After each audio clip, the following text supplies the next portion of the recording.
지구상에서 가장 많은 석유를 보유한 나라가 있습니다. 사우디아라비아보다 훨씬 더 많은 양이죠. 그런데 이 나라 국민 대부분은 하루 세 끼를 제대로 먹지 못합니다. 병원에는 약이 없고 학교는 제대로 운영되지 않으며 수백만 명이 나라를 등지고 떠나가고 있습니다. 어떻게 이런 일이 벌어질 수 있었을까요? 지금부터 베네수엘라의 충격적인 몰락 과정을 하나하나 파헤쳐 보겠습니다.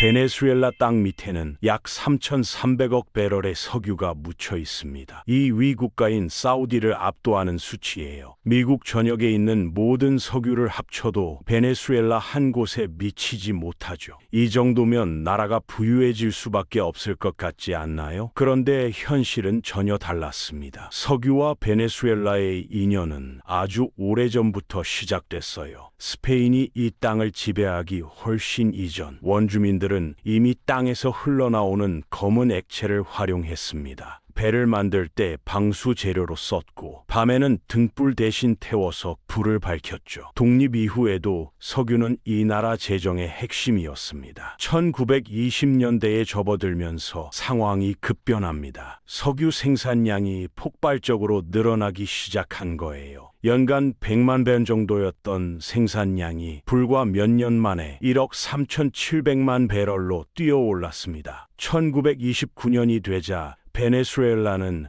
미국 다음 가는 세계 2위 석유 생산국이 됐어요. 1935년쯤에는 전체 수출품의 92%가 석유일 정도였죠. 여기서부터 문제가 시작됩니다. 경제학자들이 말하는 자원의 저주가 베네수엘라를 서서히 집어삼키기 시작한 거예요. 석유 하나에 모든 것을 걸면서 다른 산업들이 하나둘씩 무너져 내렸습니다. 굳이 농사를 지을 필요도 공장을 세울 필요도 없었어요. 석유만 팔면 돈이 쏟아졌고 필요한 물건은 전부 외국에서 사오면 그만이었으니까요. 처음에는 아무 문제가 없어 보였습니다. 유가는 계속 올랐고 돈은 끊임없이 흘러들어왔어요. 초창기에는 외국 회사들이 베네수엘라 석유 산업을 거의 독점했습니다. 걸프, 로열 더치, 스탠더드 오일 같은 거대 기업들이 베네수엘라 석유의 98%를 장악했죠. 베네수엘라 정부는 이 상황을 그냥 두고 볼 수 없었어요. 자기 땅에서 나오는 자원인데 이익은 외국인들이 다 가져가는 상황이었으니까요. 1943년 정부는 새로운 법을 만들어서 외국 기업들이 석유 수익의 절반을 국가에 내도록 강제했습니다. 이 조치로 정부 수입은 5년 사이에 6배나 급증했어요. 1950년대 베네수엘라는 세계에서 네 번째로 잘 사는 나라였습니다. 전부 석유 덕분이었죠. 1960년에는 중동의 주요 산유국들과 함께 OPEC를 만들었어요. 석유를 수출하는 나라들이 힘을 합쳐서 생산량을 조절하고 가격을 통제하려는 조직이었습니다. 법적으로는 문제가 될 수 있었지만 이들은 주권 국가였기에 아무도 막을 수 없었죠. 1970년대에 들어서면서 베네수엘라는 석유 산업을 완전히 국유화하는 결정을 내립니다. PDVSA라는 국영 석유 회사가 설립됐고 이제 석유에서 나오는 수익은 모두 정부 소유가 됐어요. 동시에 새로운 유전들이 계속 발견되면서 베네수엘라는 석유 부국 중에서도 최상위권에 올라섰습니다. 2000년대 초반 베네수엘라 경제는 정점을 찍습니다. 2012년 GDP는 3,700억 달러를 기록했어요. 그런데 정부는 이 엄청난 돈을 과연 어떻게 사용했을까요? 2004년부터 유가가 치솟기 시작했습니다. 중동에서 전쟁이 터지면서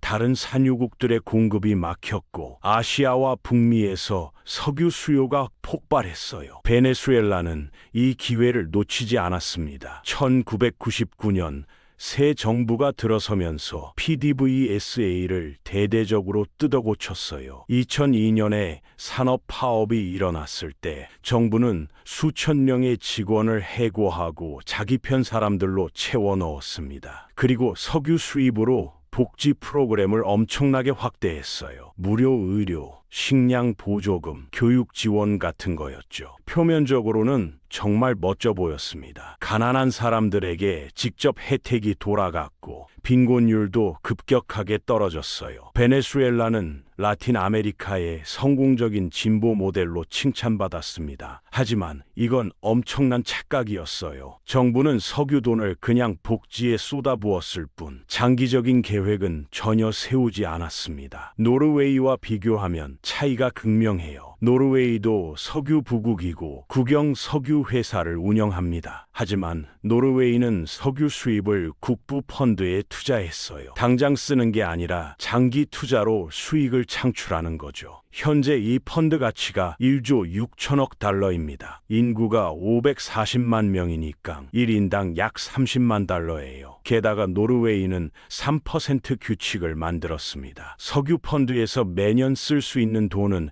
예상 수익률 3%까지만 가능하다는 원칙이에요. 원금은 절대 건드리지 않습니다. 재생 불가능한 석유를 판 돈이 아니라 보수적인 투자 수익만 쓰는 셈이죠. 또 이 펀드는 화석 연료 기업에는 투자하지 않아요. 윤리적으로 문제가 있다고 판단되는 산업도 제외하고요. 반면 베네수엘라는 이런 규칙이 전혀 없었습니다. 정부는 석유 돈을 마구잡이로 써댔어요. 단기적으로 국민들 환심을 사는 데는 성공했지만 장기적으로는 재앙이었죠. 석유 가격이 높을 때는 괜찮았어요. 문제는 유가가 떨어지기 시작하면서 터졌습니다. 2014년부터 유가가 급락하기 시작했어요. 부패도 심각한 문제였습니다. 석유 돈이 워낙 많다 보니 이걸 가로채려는 사람들이 줄을 섰어요. 정부 관료들부터 시작해서 PDVSA 경영진까지 모두 부패했죠. 수십억 달러가 개인 주머니로 들어갔습니다. 2006년 한 조사에서는 베네수엘라 은행가들이 정부 자금으로 아르헨티나 채권을 사서 개인적인 이익을 챙긴 게 드러났어요. 이런 식의 부패가 나라 전체에 만연했습니다. 재산권 보호도 엉망이었어요. 베네수엘라는 세계에서 재산권 보호가 최악인 나라 중 하나였습니다. 외국 기업들의 자산이 보상도 없이 압류당하는 일이 빈번했어요. 당연히 외국 투자자들이 떠났죠. 석유로 돈을 벌 수는 있지만 그 돈을 안전하게 지킬 수 없었으니까요. 더 안전한 곳에서 사업하는 게 나은 거였습니다.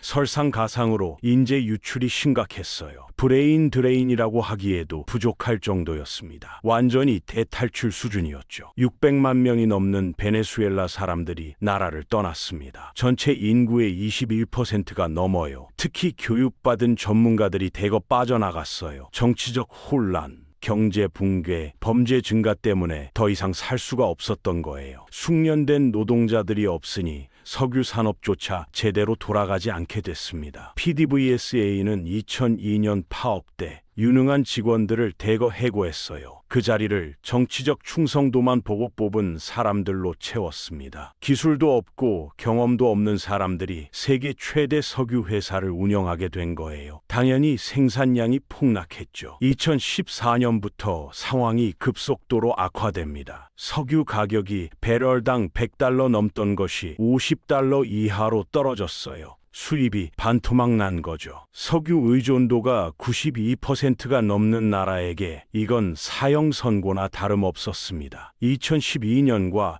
2020년 사이 석유 수입이 94%나 줄었어요. 같은 기간 1인당 소득은 73% 감소했습니다. 인플레이션이 미쳐 날뛰기 시작했습니다. 2014년 70%였던 인플레이션이 2018년에는 13센트를 넘어섰어요. 돈이 휴지 조각이 된 거죠. 아침에 빵 한 개 사던 돈으로 저녁에는 빵 반 개도 못 샀습니다. 2023년 현재도 인플레이션이 190%예요. 정상적인 경제 활동이 불가능한 수준이죠. 미국의 제재도 한몫했습니다. 2005년부터 미국은 베네수엘라 정부와 관련된 개인 및 단체에 제재를 가하기 시작했어요. 인권 침해, 부패, 반민주적 행위 때문이었죠. 2013년 이후 집권한 정부가 더욱 독재적으로 변하면서 제재는 강화됐습니다. 특히 석유 산업에 대한 제재가 베네수엘라 경제에 치명타를 입혔어요. 물론 제재의 영향은 제한적입니다. 베네수엘라 경제 붕괴의 주범은 어디까지나 정부의 무능과 부패였어요. 제재는 그냥 이미 무너지던 경제에 마지막 한 방을 날린 정도였습니다. 근본적인 문제는 내부에 있었어요. 석유 의존 경제, 만연한 부패, 엉망인 재산권, 인재 유출, 이 모든 게 복합적으로 작용했습니다. 2020년 기준 베네수엘라는 세계에서 가장 비참한 나라 중 하나가 됐어요. 비참함 지수 1위를 기록했습니다. 범죄율은 세계 최고 수준이고 식량 부족으로 굶주리는 사람들이 넘쳐났죠. 병원에는 약이 없고 전기와 수도가 제대로 나오지 않았습니다. 한때 세계 4위 부국이었던 나라가 20년 만에 이렇게 몰락한 거예요. 정부는 권력을 유지하려고 더욱 독재적으로 변했습니다. 2020년 말 가이아나 침공을 위협했어요. 가이아나 영토에서 석유가 발견되자 그걸 차지하려고 한 거죠. 국제사회의 비난을 받았지만 아랑곳하지 않았습니다. 2024년 7월에는 논란투성이 선거를 치렀어요. 야당과 국제감시단은 부정선거라고 비난했지만 정부는 승리를 선언했죠.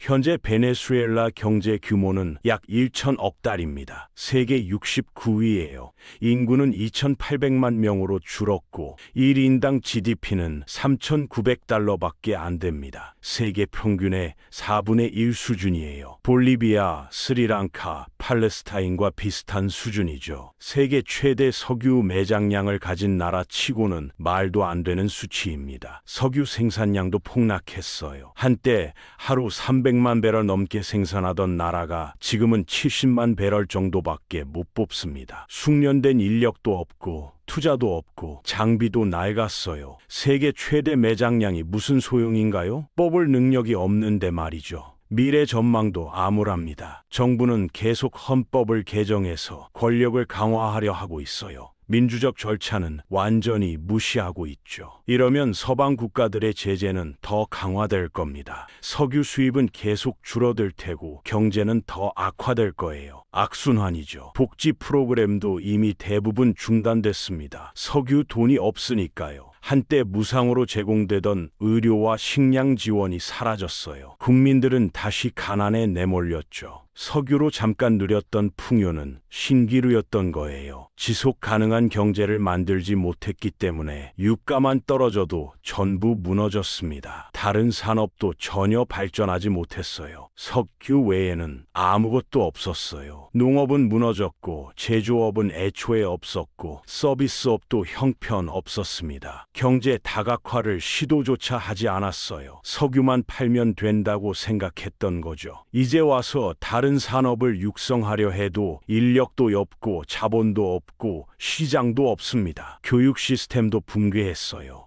한때 무상교육을 자랑했지만 지금은 학교가 제대로 운영되지 않습니다. 선생님들은 월급을 못 받아 다른 일을 하고 학생들은 배가 고파 수업에 집중하지 못해요. 다음 세대를 키울 기반이 완전히 무너진 거죠. 인프라도 엉망입니다. 도로는 파손됐고 전력망은 자주 끊기고 수도시설도 노후화됐어요. 석유 돈이 넘쳐날 때 인프라에 투자했어야 했는데 그러지 않았습니다. 복지에만 쏟아붓고 미래를 위한 투자는 하나도 안 한 거예요. 단기적인 인기만 생각하고 장기적인 계획은 전혀 없었죠. 베네수엘라가 회복할 방법이 있을까요? 현실적으로는 매우 어렵습니다. 첫째, 정치적 안정이 필요해요. 지금처럼 독재 정부가 권력을 쥐고 있는 한 아무것도 바뀌지 않습니다. 민주적인 정부가 들어서야 하는데 현 정부는 권력을 놓을 생각이 전혀 없어요. 둘째, 부패를 뿌리 뽑아야 합니다. 석유 수입이 개인 주머니로 들어가는 구조를 바꾸지 않으면 아무리 돈을 벌어도 소용없죠. 셋째, 경제 다각화가 절실합니다. 석유만으로는 지속 가능한 경제를 만들 수 없어요.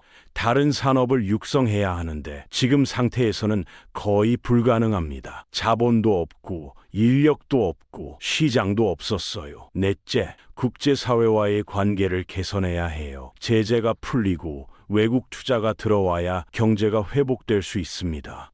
하지만 현 정부의 태도로는 어림없죠. 다섯째, 인재들이 다시 돌아와야 합니다. 떠났던 전문가들이 돌아와서 나라를 재건해야 하는데 지금 상태에서 누가 돌아오고 싶겠어요? 정치도 불안하고 경제도 망했고 범죄도 만연한데 말이죠. 여섯째, 석유 산업을 다시 살려야 합니다. 지금은 제대로 작동하지 않았어요. 숙련된 인력을 다시 고용하고 장비를 현대화하고 투자를 유치해야 해요. 일곱째, 사회 인프라를 재건해야 합니다. 교육, 의료, 전력, 수도, 도로 전부 다시 만들어야 하는 수준이에요. 엄청난 돈과 시간이 필요합니다. 여덟째, 인플레이션을 잡아야 해요. 물가가 이렇게 미쳐 날뛰는 상태에서는 정상적인 경제 활동이 불가능합니다. 통화 정책을 완전히 재설계해야 하죠. 하지만 솔직히 말하면 이 모든 게 현실적으로 일어날 가능성은 매우 낮습니다. 정부는 변할 생각이 없고 국제사회는 더 이상 베네수엘라를 신뢰하지 않아요. 국민들은 계속 떠나고 있고 남은 사람들은 생존하기에 급하죠. 석유 저주의 교과서적인 사례가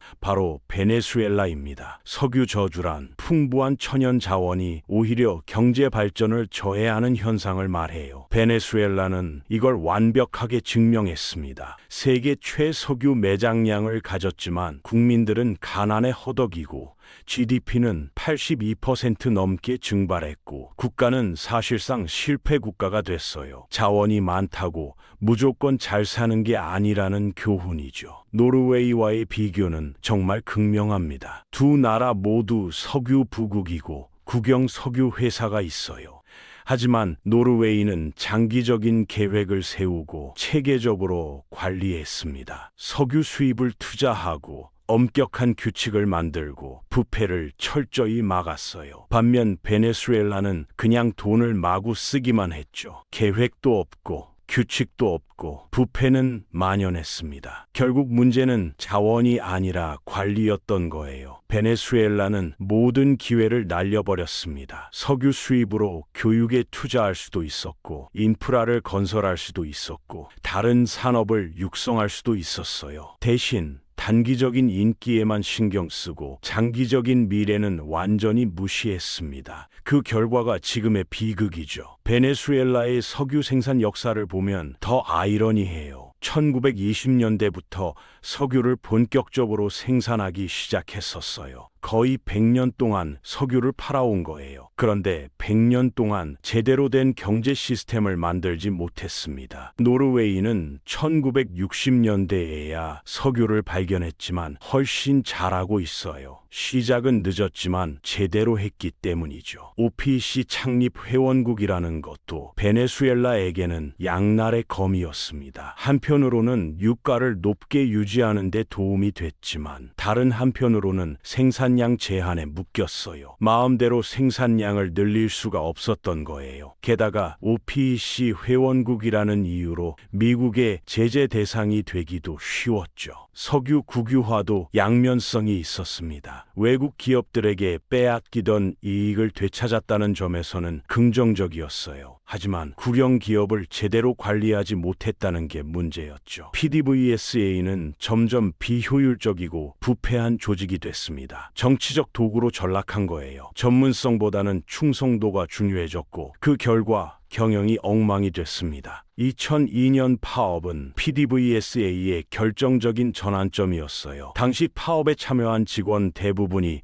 고급 기술자와 관리자였습니다. 이들을 해고하고 정치적으로 충성하는 사람들로 교체했는데 새로 들어온 사람들은 석유 산업에 대한 지식이 거의 없었어요. 그때부터 생산성이 급격히 떨어지기 시작했습니다. 베네수엘라의 석유는 채굴하기 쉬운 편이었어요. 오리노코 벨트라는 지역에 집중돼 있는데 여기는 석유가 땅 가까이에 있어서 채굴 비용이 낮았습니다. 사우디아라비아만큼 쉽지는 않지만 해상 시추나 셰일 오일보다는 훨씬 쉬웠죠. 그런데도 제대로 못 뽑는 거예요. 기술도 없고 투자도 없고 관리도 엉망이었으니까요. 국제 유가 변동에 대한 대응도 최악이었습니다. 유가가 높을 때는 돈을 펑펑 쓰다가 유가가 떨어지면 재정이 즉시 파탄 났어요. 완충 장치가 전혀 없었던 거죠. 노르웨이처럼 국부 펀드를 만들었다면 유가 변동을 견딜 수 있었을 텐데 베네수엘라는 그러지 않았습니다. 들어오는 돈을 즉시 다 써버렸어요. 복지 프로그램 자체는 나쁘지 않았습니다. 가난한 사람들에게 의료와 식량을 제공하는 건 좋은 일이죠. 문제는 이게 지속 가능하지 않았다는 거예요. 유가가 높을 때만 가능한 시스템이었습니다. 가격이 떨어지면 즉시 무너질 수밖에 없었죠. 제대로 된 복지국가는 세금으로 운영되었어요. 베네수엘라는 석유 돈에만 의존했습니다. 세금 시스템도 엉망이었어요. 석유 수입이 워낙 많다 보니 제대로 된 조세 체계를 만들 필요를 못 느꼈습니다. 국민들도 세금을 거의 안 냈죠. 정부는 석유 팔아서 번 돈으로 모든 걸 해결했어요. 그러다 석유 수입이 줄어들자 재정이 즉시 파탄 난 거예요. 대안이 전혀 없었습니다. 환율 정책도 문제였어요. 정부는 인위적으로 환율을 고정했습니다. 볼리바르 가치를 실제보다 높게 유지한 거예요. 이러면 수입품이 싸지니까 국민들은 좋아했죠. 하지만 수출 경쟁력은 떨어졌고 암시장에서는 전혀 다른 환율로 거래됐습니다. 이중 환율 체제가 형성돼서 경제가 더욱 왜곡됐어요. 가격 통제도 실시했습니다. 식료품 같은 기본 물품 가격을 정부가 정한 거예요. 인플레이션을 막으려는 의도였지만 완전히 역효과였습니다. 가격이 너무 낮게 책정되니까 생산자들이 생산을 중단했어요. 그 결과 물건이 사라졌죠. 암시장에서는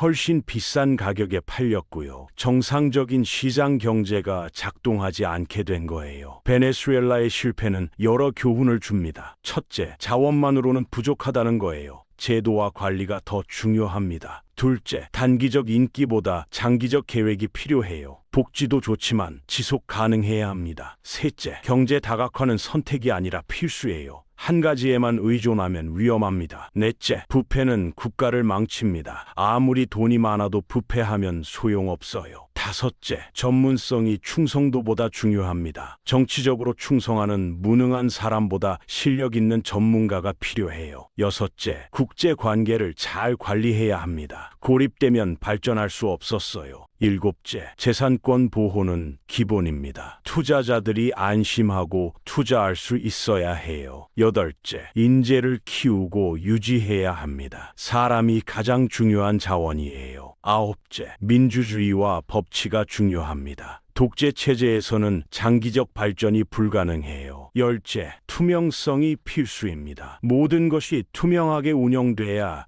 부패를 막을 수 있죠. 베네수엘라는 이 모든 것을 어겼습니다. 그 결과가 지금의 참담한 상황이에요. 세계 최대 석유 매장량을 가졌지만 국민들은 굶주리고 경제는 붕괴했고 사람들은 나라를 떠나고 있습니다. 복권에 당첨됐지만 그 돈을 제대로 관리하지 못해 결국 파산한 케이스죠. 다른 나라들에게는 경고가 되어야 합니다. 천연 자원이 풍부하다고 방심하면 안 돼요. 제대로 관리하지 않으면 자원이 오히려 저주가 됩니다. 노르웨이처럼 현명하게 관리하면 축복이 되지만 베네수엘라처럼 잘못 관리하면 재앙이 되는 거죠. 선택은 우리에게 달려 있습니다. 베네수엘라의 미래는 불확실합니다. 현 정부가 계속 집권하는 나아질 가능성은 거의 없어요. 야당이 집권하더라도 쉽지 않을 겁니다. 망가진 경제를 재건하는 데는 수십 년이 걸릴 테니까요. 하지만 불가능한 건 아닙니다. 정치적 의지만 있다면